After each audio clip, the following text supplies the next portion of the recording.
It's the 26th of September 2021, and after 26 games of near perfection, what we're about to see wasn't part of the plan. Out, first ball. It's the third women's ODI between Australia and India at the Great Barrier Reef Arena in Mackay. Australia have been on a 26-game winning streak in ODIs, which started against this very same opponent some 3.5 years ago. Although this 3 ODI series had already been won by Australia, the standards that this team set for themselves meant that a whitewash was almost their benchmark, and it required defending 265 runs in the field. The defence started well enough, though slowly but surely little things would start to go against them. The ball's swinging, but the radar's off. India gets to none for 55 without loss. The oohs and ahs from the field show how close they were getting to a breakthrough. Catch! Oh, great hand, son. Nelly. But also how frustrating things were becoming. In the 11th over, a touch of quality finally gets a wicket. By now though, Shafali Verma had got her eye in. Not only were India only 1 wicket down by the 23rd over, but with the required run rate at under a run a ball, it was beginning to shape the outcome of the match. Sophie Molyneux finally gets Verma to hit to a fielder, but to no avail. The Indian partnership reaches 72 with India 1 for 132 at the 25 over mark. Australia's frustrations wouldn't go away. Catch! Oh, over the top of Hannah Darlington. With both batters eventually passing 50 runs. It was a case of third time lucky for Sophie. As had been so often in this 26-game winning streak, 1 wicket brings 2. It's 3 for 161 as Australia apply the screws to India's run chase. Fingertips and arms would continue to stretch as India's aggression flowed, for Molly Strano to take a vital catch of her own. Going aerial, a chance to take! That's an outstanding catch in the outfield! Yastika Bhatia gone for 64. Both of India's half-centurions were back in the sheds. While India had worked so hard to get ahead of the required run rate, Australia would slowly do what they did to so many other teams, pulling them back in, increasing the required run rate and the pressure, taking wickets in the process. But those little things from earlier were still lingering. A return throw bounces unexpectedly high and catches Sophie Molyneux in the face. With 2 strong blows of the bat, Deepti Sharma would give India some breathing room, only for skipper Mithali Raj to miss a straight one. It's 6 for 208, 57 needed off 57 balls. A gutsy, bandaged up Molyneux returns to the field. If anyone deserved a bit of luck, it was her. And we've got a thriller, straight at her, dropped. God, dropped! 2 drop chances in short succession, pounced upon by India. Australia's sloppiness in the field had kept India in this game, determined to at least take this game to the final ball. Surely, with this wicket of Sneh Rana off Nicola Carey, Australia could pull ahead. Not down yet, next frame. Yep, That's a no ball. Zoom it up, please. By this time, India could see the finish line. Sneh Rana breaks into a full sprint towards it, only stumbling metres from the line. At 8 wickets down, India's efforts, with Australia's unintended support, meant that they only needed 4 runs to win the match off the final over. Indian great Jalan Goswami only happy to oblige.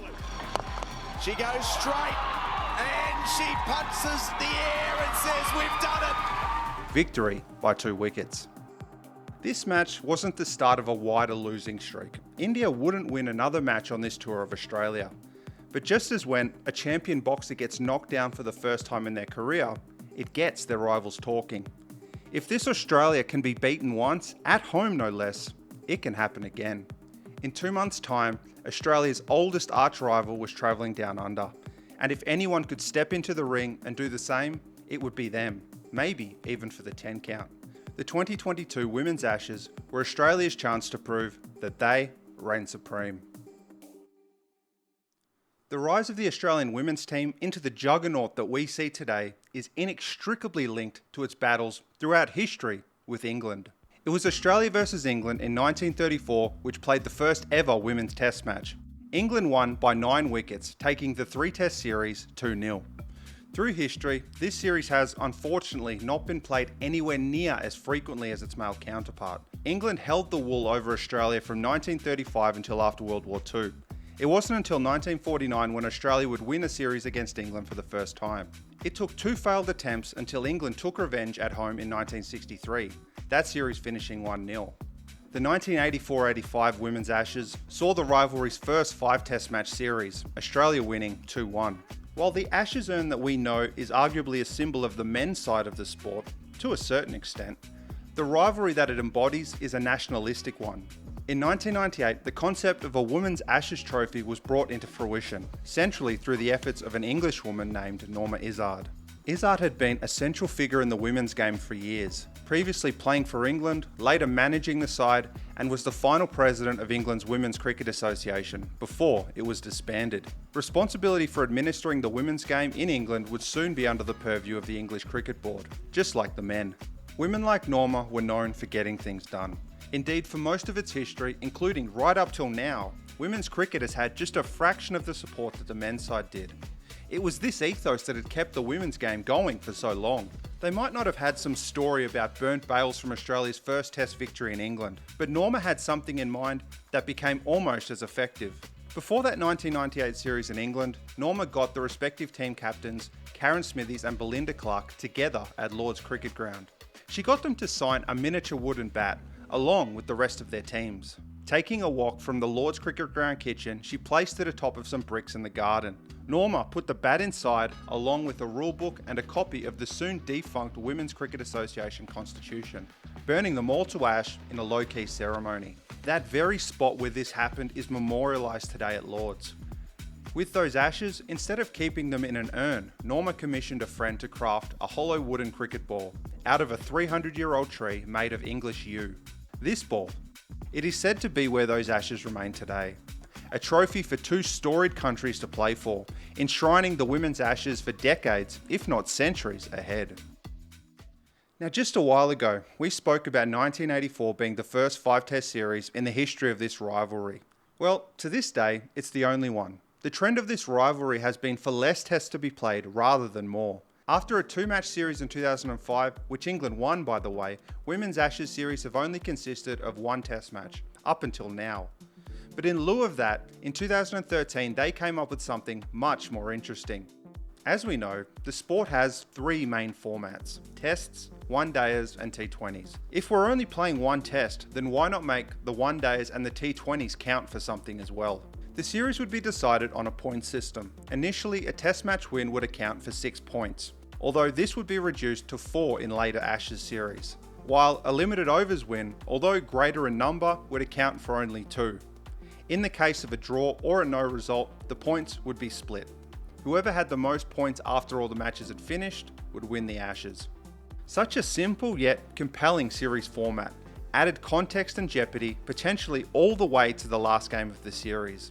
And with this new format, the Women's Ashes trophy would receive an upgrade as well, and given the stature of a proper trophy. Since 2013, the Women's Ashes have been played using this new format, and as we meet them here in early 2022, Australia are the current holders. Looking at the squad they assembled for these Ashes, you can see why. In batting, they're led by captain Meg Lanning, who up till this point had captained them to 1 ODI World Cup and 4 T20 World Cup titles. As I speak, she holds the record for the most women's ODI centuries in history, averaging over 53 in one-dayers at the end of her career. She is supported by Ellyse Perry, arguably the best women's all-rounder of all time, and others like Beth Mooney, Rachel Haynes and Alyssa Healy.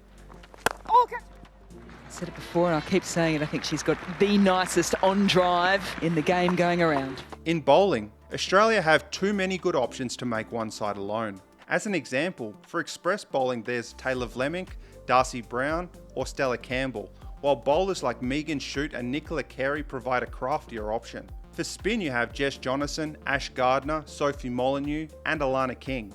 I mean, just here alone I've named 9 high-class bowlers that could make the first 11. But honestly there's more than even that, and it doesn't end there. Australia's biggest strength on paper might be their all-rounders. Ellyse Perry opens the bowling on many occasions, while being one of the best batters on the team. Not to mention Talia McGrath. There's also Ash Gardner, Annabelle Sutherland and Nicola Carey. Australia often pick many of them in the same side. This creates multiple options for the captain to choose from in the field, increasing the depth of their batting lineup in the process. But the intangible aspects of this group as a collective is the thing that sets them apart from the rest. While Meg Lanning was captaining side to all those World Cup trophies, many of these women were also in that side as well. A culture of winning and high standards has been cultivated throughout the years, and it is impressed upon every new debutante that comes into the side to continue that legacy. Right now, I know that the things I've said make it sound like they're near unbeatable, but from their first test in 1934, England have consistently pushed Australia arguably harder than anyone else. The fact is, you don't need 20 or more great players to win a game of cricket. You need, at most, 11. And woman for woman, this squad is filled with ones who, if they aren't already there, will be in the upper echelons of England's cricket history. Where do I start? Opening batter Tammy Beaumont is the 10th highest run scorer in women's ODI history and 2nd highest ever for England. Captain Heather Knight is 16th all-time and 5th for England. She's actually within the top 25 of all-time leading run scorers across the 3 formats and top 10 for England. Australia might have Elise Perry, but England have Nat Sciver. And when we focus down into individual formats, particularly the limited overs, we see players like Danni Wyatt, Amy Jones and Sophia Dunkley, and others. The quality transfers into the bowling with the likes of Catherine Brunt, the highest ever wicket taker for England in women's ODIs, and 5th all time, is Anya Shrubsole, Kate Cross, and let's not forget Sophie Eccleston, who, in my opinion as I write this, is the best women's spin bowler in the world. By the time that her career is over, she could be the best of all time. There wasn't really a gulf in quality between these two teams. What it would come down to is how each of them could transfer their quality on paper onto the field. And our first glimpse into how that would unfold would be in the first T20 International in Adelaide. Australia's preparation hit a snag a few days before. Beth Mooney, the number 1 T20 batter in the world at the time, suffered a fractured jaw in the lead-up while batting in the nets. It's an injury that would force a rejig to the lineup. Elise Perry was actually omitted, though we would see her later on in the series. Just looking at the lineup here and the amount of names with a bat and ball beside them shows what I was talking about with Australia's all-rounders before. Captain Meg Lanning had 8 separate bowling options, 4 pace and 4 spin. England themselves had their fair share of all-rounders too. That lineup really headlined by their powerful batting order. The Aussies won the toss and chose to field. Amidst a tight couple of opening overs, Tammy Beaumont targeted Taylor Vlemick early on. A change to spin brought Danni Wyatt into the game. Jonathan into the attack. As well as over cover, and that's a beautiful shot from her. Takes a little bit of pace off it. England have started this multi-format Ashes. England's fast scoring putting them on course for a score in the 180 to 190 range early on. While Australia were able to pull back the run rate somewhat, England's opening duo kept the score ticking over. It took a debutant to finally make the breakthrough. Yeah, go King! Yeah! King's first wicket, the debutant gets it and it's huge. Tammy Beaumont's gone and the vital partnership along with her. Danni Wyatt quickly got to the first 50 of the series, and she wasn't finished. Australia thought they had Nat Sciver in front, only for the decision to be overturned on review. England might not have kept up with the fast run rate of earlier, but they were still only 1 down. Nat Sciver's beautiful timing coming to the fore. The timing. It took a Yorker for her to become undone. Make that 2. Both set batters bowled almost the identical way. Danni Wyatt gone for a scintillating 70 runs. The wickets forced England's newest pair to try and accelerate without getting set, Australia making it hard even when they did middle it. Although it wasn't a 180 to 190 score, England's remaining batters pushed them past 160, and with this final boundary of the innings finishing with 4 for 169, the Aussies needed 170 to win. Australia required around 8.5 and over. It was important that they didn't allow England's bowlers to settle early on, though Sophie Eccleston doesn't always need to settle.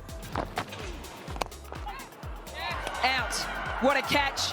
The opening partnership was broken, the required run rate getting higher as a result. This would be Talia McGrath's first time batting at 3 in this T20 side. It took a couple of overs, but both her and Meg Lanning found the gaps. They didn't go aerial as often as the English women did, but with shots like these, they wouldn't need to.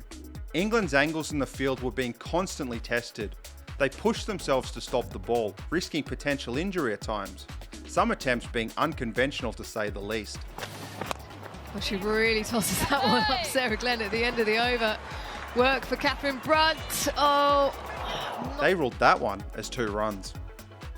Talia McGrath's scoring began to accelerate as we neared the 10th over mark. Her 50 off 28 balls coming in the 11th over. Australia won for 93. With every 4 scored, England's ability to put pressure on them faded. The bowling itself started to wane. Meg Lanning brought up a 50 off 38 balls. The required run rate now under a run a ball. Talia was still a chance at hitting a century. That's her on 82 and 86 runs. But it wasn't meant to be. She finished with 91. Meg Lanning would hit this 4 to become the first ever Australian to hit 3,000 runs in T20 internationals. And finally, this 4 here to end it on 64. Australia chased the total comfortably, taking 2 points from the opening game of the series. But it's really all about Talia McGrath, her first knock at number 3 for Australia. 2 days later, these 2 teams would return to the Adelaide Oval for the second T20 international. Only, we wouldn't get that much action. Australia won the toss again and bowled first, but England's innings would only last 4 and a bit overs as the covers came out. Rain would persist for most of that afternoon, forcing the game to be called a no result. For the third T20, the same result would occur again. Of the 3 T20s scheduled for these Ashes, only 1 would be completed due to that rain. With 1 format finished, the Aussies led by 4 points to 2. Honestly, it would be a tough pill to swallow for England. They were still well in this contest though. A single win in the test would put them on top. Now tests are somewhat more of an unknown quantity in the women's game. Whereas we see numerous test matches and series played year after year on the men's side, the same can't be said for women's cricket. We spoke earlier on how the number of test matches in women's Ashes series had dwindled over the years. Well, in fact, from the time of this test we're about to see, going back 10 years, only 9 test matches have been played across the world, less than 1 a year. And if we take tests which were in an Ashes series out of the equation, it would dwindle to only 4. Although at present the number of these matches is slowly increasing globally, there are full IC member nations right now that are still yet to record their first ever women's test match. I bring this up not just to highlight the glaring differences or, dare I say, inequalities between the men's and women's game in this respect, which needs to be changed, but to give you greater context to what you're about to see. Despite these glaring differences, this match would turn out to be one of the best test matches of that year, regardless of gender. The Ashes moved to Australia's capital of Canberra, and thankfully no rain greeted them there. Both teams rejigged their lineups to this format. For Australia, Elise Perry was in the side, along with Annabelle Sutherland. Pacey Darcy Brown was selected, while Alana King got her test debut. But the most inspirational inclusion of them all was Beth Mooney. Since suffering that fractured jaw in training earlier in the series, she had undergone surgery, which included 2 metal plates being installed into her chin and a third near her ear. With wires still on her bottom teeth and being restricted to eating and drinking through a straw, she was playing. For England, Lauren Winfield-Hill was brought into the opener's spot to add a further level of experience, while their pace battery was significantly reinforced with Anya Shrubsole and Kate Cross making a 4-prong pace attack. It was this pace battery that would have a huge impact at the start of this game. England elected to field first, and with the new ball, Catherine Brunt's swing got an early breakthrough. Healy gone for a duck. The very next over, Shrubsole gets another. There's the play, there's the edge, there's the second wicket. England might have thought that they were bowling back home. 4s began to come, but some were very streaky. Just as Perry gets her eyes in behind point, Nat Siver changes her length, catching her unawares. It's 3 for 43 with nearly 15 overs gone. England in the early ascendancy. Australia's captain and vice-captain at the crease needing to start the rebuild. It so easily could have been 4 down, a Meg Lanning edge somehow splitting the cordon. But if you wanted 2 batters at the crease in a situation like this, it would be these 2. Occupying the crease was as important at this point of the game as scoring runs. A change of tact from England received some early punishment. Eccleston could have broken them up. Heather Knight sees Meg Lanning's wicket slip through her fingers. With 6 needed for her to reach her 50, Rachel Haynes also receives a reprieve. It results in Haynes reaching her 3rd Test 50. Quick onto the short ball, Rachel Haynes, and that will bring up her 3rd Test 50 and her first in Australia. Lanning would join her 4 overs after. Both batters and their partnership together, all on the road to triple figures. The shine of the new ball was well and truly fading as the sun began to dry out the pitch. The two batters would punish any poor balls. Even Sophie Eccleston was getting little help from the surface. Their partnership surpasses 150, both within touching distance of a century. But after missing those chances earlier at Lanning, England would take the next one. Gone for 93, it's 4 for 212. An absolute rip snorter then catches the edge off Rachel Haynes. Neither set batter would reach their century, the game swinging back towards parity. Where Lanning and Haynes took the mindful route in rebuilding Australia's innings, Ash Gardner and Talia McGrath used the platform to accelerate. Gardner in particular takes England on a tour around the ground, as the ball goes repeatedly towards the boundary. Even as the new ball is taken, she reaches her 50. Their partnership is 72 runs off 112 balls. The new ball would pose problems. Here, McGrath is adjudged to be out LBW, but the ball had done too much on review. The same couldn't be said for Gardner. That's through to the fences of Ash Gardner. No edge on it. Yeah, I've got clear space between, it's pitching outside off, the impact is in line, and the wickets is hitting.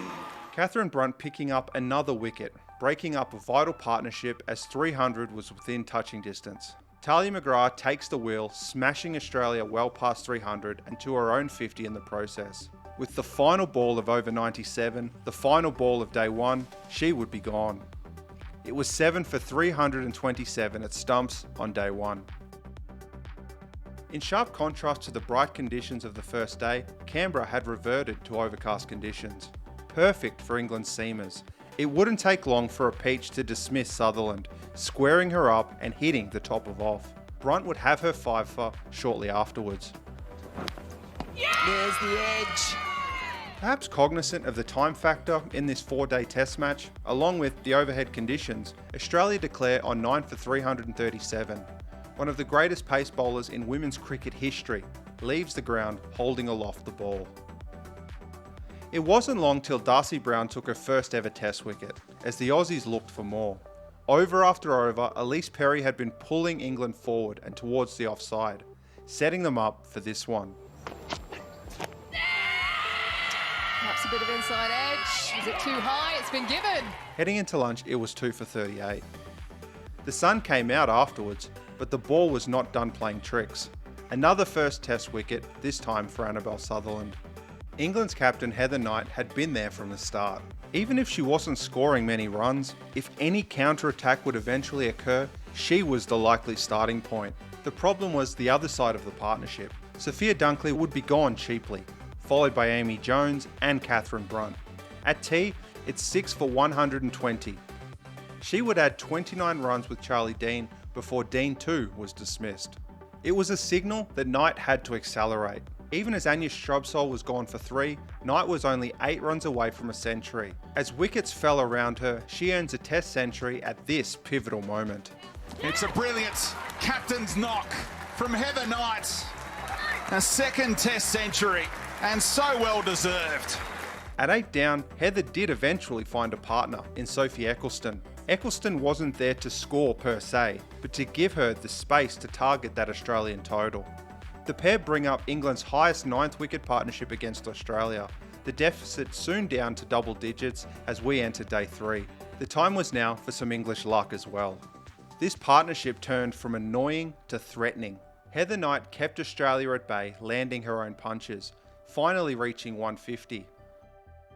Australia would earn and miss another chance, until finally this threatening 100-run partnership was over, Eccleston gone. Heather Knight and Kate Cross scored 28 runs together before England were all out. Starting at 1 for 6, Heather Knight leaves the field undefeated on 168 of 294 balls. England all out for 297, trailing Australia by just 40 runs. With their attack, it was game on. Don't believe me? This is the third ball.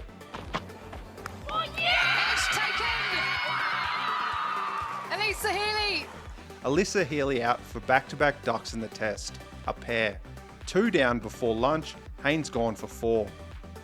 As England are on a roll, the clouds would unfortunately open up, the players leaving the field as the ground staff rush on.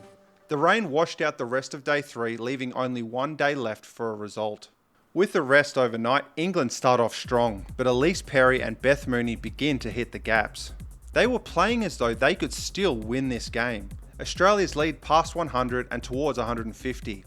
After toiling over after over in this test, Sophie Eccleston gets one. Bat and pad close together. And given. The partnership is broken. Mooney is dismissed just before lunch and the lead is 166. Even now, Australia still weren't batting for the draw. As wickets fell, they pushed the lead into 200 and then 250. With 50 overs left in the test, they declared on 7 for 216. Once the time remaining in the game was confirmed, the target was 257 runs of 48 overs. The game had turned into a one-dayer.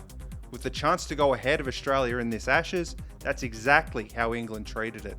After getting set, England played their shots. Tammy Beaumont getting on top early on. It takes 14 overs for England to reach 50 before a sharp catch stops Beaumont. The gully. Beaumont driving and caught! Short cover, pays off McGrath. A new batter brought renewed aggression. Lauren Winfield-Hill and Heather Knight would continue to keep England in touch. But just as they're about to reach triple figures, Rachel Haynes would take another catch close up. In comes Nat Siver. Her and Knight would put on 72 runs with every bowler copping punishment. After that dazzling 168, Heather Knight would be undone by Darcy Brown, too shy of 50. Not that it stopped the run rate. Sophia Dunkley attacked. Australia's sporting declaration seemed to be backfiring. After this 4, England were on top. 69 was needed off 73, with 7 wickets in hand. Soon, it's 45 needed off 60. The only thing that could stop this momentum was wickets. And it's out! Straight to Lanning at square leg! Nat Siver leaves the field having scored 58. Australia had a chance to reverse the course of this final day, and just like in the T20, that's what they start to do. Amy Jones gone for 4, 9 runs later, Dunkley gone as well. Wicket, the shout is catch it. It is Beth Mooney, she's taken a blinder! England is so close to victory, but as another wicket falls, the fine line between that and losing becomes even smaller. If they lose this match, they lose the series. Anya Shrubsole is run out for 6, Charlie Dean then top edges 1. They only need a run of ball, but England are now 9 down. Instead of risking the entire series, the remaining pair make sure this series stays alive moving into the ODIs.